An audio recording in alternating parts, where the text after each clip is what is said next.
Victor and Nora Fries have finally been united, but is the honeymoon over before it even begins? Well, let's hop into the pages of Detective Comics number 1015 and find out for ourselves, shall we? So, picking up from where the last issue left off, Batman had put catching Mr. and Mrs. Fries on the back burner just so he could have a chance to try and rescue his victims from their cryo-death sleep. It's an uphill battle. No one can really say they've tried to do what Alfred, Bruce, and Lucius are doing right now, and every second they think they've cracked the code and found a serum, it all changes on them. The major X factor, of course, being the mysterious serum that Lex Luthor had given Mr. Freeze to allow him to do all of this. So now that Nora and Victor are back together, what exactly do they plan to do? They just can't Bonnie and Clyde their way around Gotham forever, and indeed, starting over is going to take some money, so they decide to go on a bank heist spree. At first, Nora is super against it, but goes along with it once Victor says this is all part of a bigger plan to get them warm and normal again, but as time goes on, she starts to really enjoy what she's doing. And again, a rather open-ended question is posed right around here. Did Nora always have a secret sadistic streak we didn't know about, or is this all a result of the procedure and perhaps even Luthor's own serum? And speaking of serum, Batman and his people think they may finally be onto something. The only problem is they're going to have to test it. Lucius says, hey, how about we test it on that bat cow that's walking around the cave, only for Batman to be like, nah, that's Damien's, we can't do that.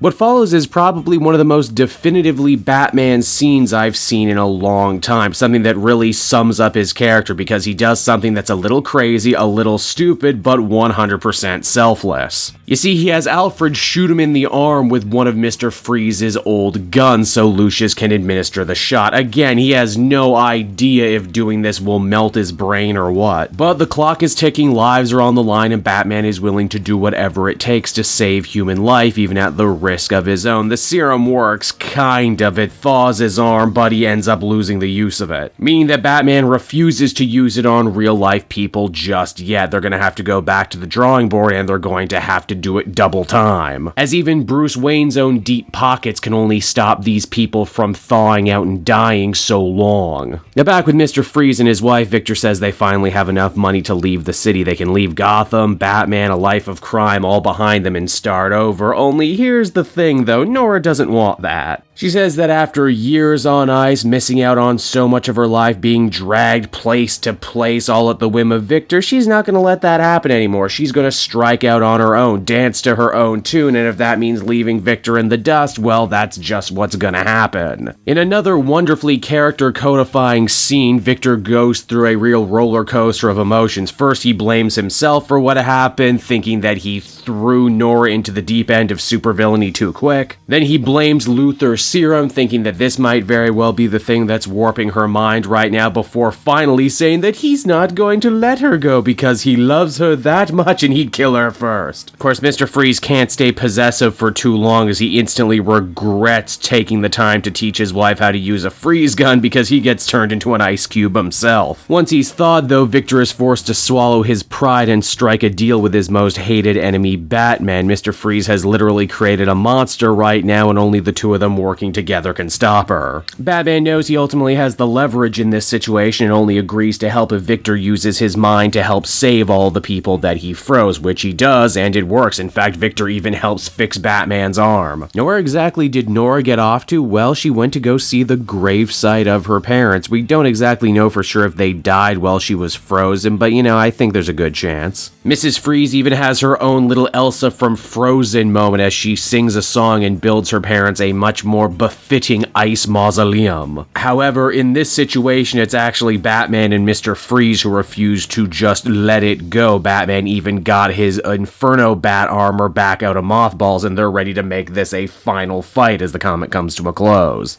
And so that was Detective Comics number 1015, everybody, and once again, Peter J. Tomasi finds some interesting wrinkles into what otherwise could have been a really simple, straightforward Mr. Freeze story. The writer definitely seems to realize that we don't actually know that much about Nora's life before she was frozen, and as such, you're free to actually make up a lot more stuff. Say, nah, she was actually always a spoiled kid. And even if she wasn't, the sort of trauma that she suffered being around Mr. Freeze and Batman's never-ending battle, yeah, that would warp anyone's mind. We're also reminded reminded too that, yeah, Mr. Freeze may be a very deep, very interesting, very compelling villain, but he's still a villain at the end of the day. He doesn't care when he hurts people. And now, in further tragic irony, his chickens are coming home to roost that his resurrected wife not only doesn't want to be with him anymore, but might actually be a bigger bad guy than him at the end of the day. Overall, I'd give this an 8. Hey there everyone, it's your pal Cape Joel again, and if you're seeing my face right now, that means you watched to the end of the video, and I'll always be grateful for that. Retention helps in this crazy YouTube game, and so does becoming a patron. If you head on down to the description, you can find a link to my Patreon page. Recently just redid all the tiers, a lot of cool stuff offering up there, exclusive commentaries, exclusive polls, behind the scenes concept art for Capes and Quest. That's the brand new D&D show I've started soon. Never been a better time to become a patron. You can become a patron for as little as $1 a month and help the channel grow and, help me continue to deliver content like what you just saw. So I want to thank you all, and I will see you again next time. Bye-bye.